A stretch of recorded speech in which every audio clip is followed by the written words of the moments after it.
بسم اللہ الرحمن الرحیم۔ آگے فرمایا کہ نماز میں آنے والے خیالات کا حکم۔ وسوسے کی تیسری قسم اگرچہ مباح ہے کیونکہ وہ کسی گناہ کا وسوسہ اور خیال نہیں ہے، لیکن وہ خیال انسان کو کسی عبادت اور طاعت کی طرف متوجہ ہونے سے روک رہا ہے۔ مثلا جیسی ہی نماز کی نیت باندھ لی، بس اس وقت دنیا بھر کے خیالات کی چکی چلنی شروع ہو گئی، اور وہ خیالات چاہے گناہ کے خیال نہ ہوں، مثلا کھانے پینے کا خیال، بیوی بچوں کا خیال، اپنی روزی کا خیال، تجارت کا خیال، یہ تمام خیالات فی نفس ہی گناہ کے خیالات نہیں ہیں، لیکن ان خیالات کی وجہ سے دل نماز کی طرف متوجہ نہیں ہو رہا ہے، اور ان خیالات کی وجہ سے خشوع میں رکاوٹ پیدا ہو رہی ہے۔ چونکہ یہ خیالات جو غیر اختیاری طور پر آ رہے ہیں اور انسان کے اپنے اختیار کو کوئی دخل نہیں ہے، اس لیے انشاءاللہ ان خیالات پر کوئی گرفت اور پکڑ نہیں ہوگا، بلکہ معاف ہوں گے۔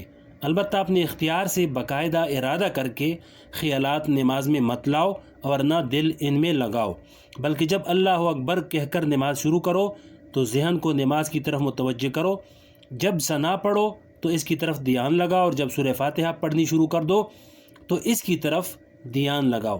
پھر دھیان لگانے کے باوجود غیر اختیاری طور پر ذہن دوسری طرف بھٹک گیا اور خیال کہیں اور چلے گیا تو انشاءاللہ ان پر گرفت نہیں ہوگی، لیکن جب آپ کو پتہ چل گیا کہ میں تو بھٹک گیا ہوں، خیال میرا بھٹک گیا ہے، تو پھر دوبارہ نماز کی طرف لوٹ آؤ اور نماز کے الفاظ اور اذکار کی طرف لوٹ آؤ۔ بار بار یہ کرتے رہو گے تو انشاءاللہ یہ خیالات آنے کم ہو جائیں گے، اور اس کام کے ذریعے اللہ تعالیٰ خشوع عطا فرما دیں گے۔ بہرحال نماز میں یہ جو خیالات آتے ہیں، بہت سے لوگ ان سے پریشان ہوتے ہیں اور ان خیالات کے نتیجے میں سمجھتے ہیں کہ ہماری یہ نماز تو اٹک بیٹک ہے، اس میں کوئی روح اور جان نہیں ہے۔ یاد رکھیے، نماز کی ایسی ناقدری نہیں کرنی چاہیے۔ ارے یہ تو اللہ تعالیٰ کا فضل و کرم ہے کہ اس نے ہمیں نماز پڑھنے کی توفیق عطا فرمائی، اور اس پر اللہ تعالیٰ کا شکر ادا کرو، اور ان خیالات کی وجہ سے اپنی نماز کو بیکار مت سمجھو۔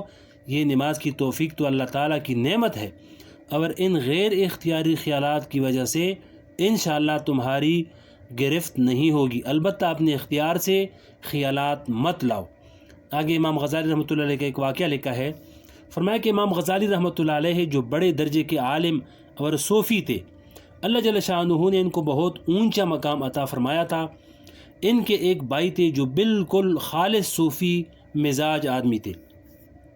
امام غزالی رحمۃ اللہ علیہ جب امامت فرماتے اور نماز پڑھاتے تو یہ ان کا جو بھائی تھا وہ ان کے پیچھے نماز نہیں پڑھتے تھے۔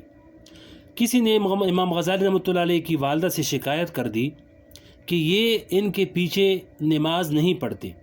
والدہ نے ان کو بلایا اور ان سے پوچھا کہ تم ان کے پیچھے، یعنی امام غزالی رحمۃ اللہ علیہ کے پیچھے نماز کیوں نہیں پڑھتے؟ تو اس بیٹے نے جواب دیا کہ ان کی نماز ہی کیا ہے، میں ان کے پیچھے کیسے نماز پڑھوں؟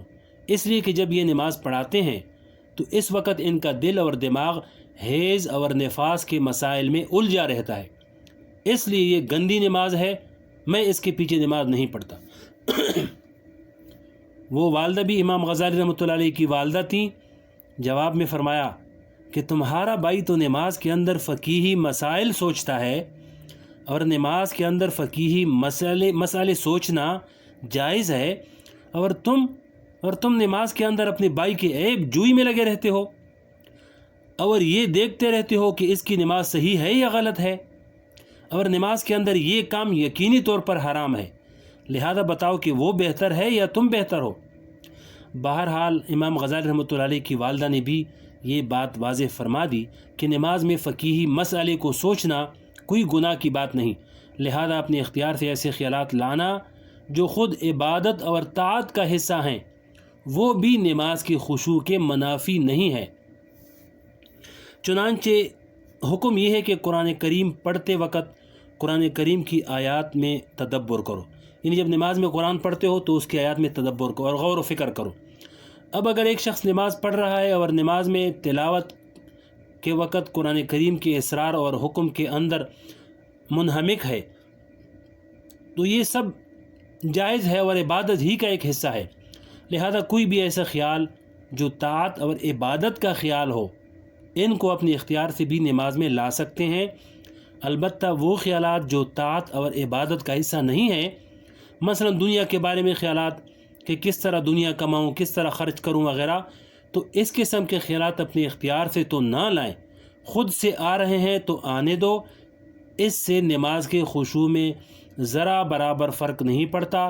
ہاں جب دھیان اس طرف آ جائے کہ یہ خیالات آ رہے ہیں، پھر بھی ان خیالات کو باقی رکھا اور ان خیالات سے مزے لیتا رہا تو یہ ناجائز ہے۔ لہذا جب پتہ چل گیا تو دوبارہ نماز کی طرف لوٹ آؤ، نماز کی طرف دوبارہ خیال لے آؤ۔ فرمایا کہ یہ سجدہ صرف اللہ کے لیے ہے۔ ہمارے حضرت ڈاکٹر عبدالحی صاحب رحمۃ اللہ علیہ کی خدمت میں ایک آدمی آئے اور عرض کیا کہ حضرت میں بہت پریشان ہوں، اس لیے کہ میری نماز کسی کام کی نہیں۔ جب میں سجدہ کرتا ہوں تو اس وقت دماغ میں ایسے شہوانی اور نفسانی خیالات کا ہجوم ہوتا ہے کہ الامان، تو وہ میرا سجدہ کیا ہوا، وہ تو ویسے ہی ٹکرے مارنا ہوا۔ میں تو بہت پریشان ہوں کہ کس طرح اس مصیبت سے نجات پاؤں۔ ہمارے حضرت ڈاکٹر صاحب عبدالحی صاحب رحمۃ اللہ علیہ نے فرمایا کہ تم یہ جو سجدہ کرتے ہو، تمہارے خیال میں یہ کیسا سجدہ ہے؟ اس آدمی نے کہا کہ حضرت بڑا ناپاک اور بڑا گندا سجدہ ہے، اس لیے کہ اس میں ناپاک اور گندے شہوانی خیالات آتے ہیں۔ تو حضرت نے فرمایا کہ اچھا ایسا کرو کہ یہ ناپاک اور گندا سجدہ تو اللہ میاں کو نہیں کرنا چاہیے، تو پھر ایسا کرو کہ یہ ناپاک سجدہ مجھے کر لو، اس لیے کہ اللہ تعالیٰ کے لیے تو بہت پاکیزہ اور اعلیٰ قسم کا سجدہ ہونا چاہیے، اور یہ ناپاک سجدہ ہے، یہ مجھ ناپاک کے سامنے کر لو۔ وہ صاحب کہنے لگے کہ توبہ توبہ، آپ کے سامنے کیسے سجدہ کر لوں؟ حضرت نے فرمایا کہ بس اس سے پتہ چلا کہ یہ سجدہ اسی ذات کے لیے ہے، یہ پیشانی کسی اور کے سامنے جھک نہیں سکتی، چاہے اس سجدہ میں کیسے ہی گندے شہوانی اور نفسانی خیالات کیوں نہ آ رہے ہوں، لیکن یہ پیشانی اگر جھکے گی تو اس کے در پر جھکے گی۔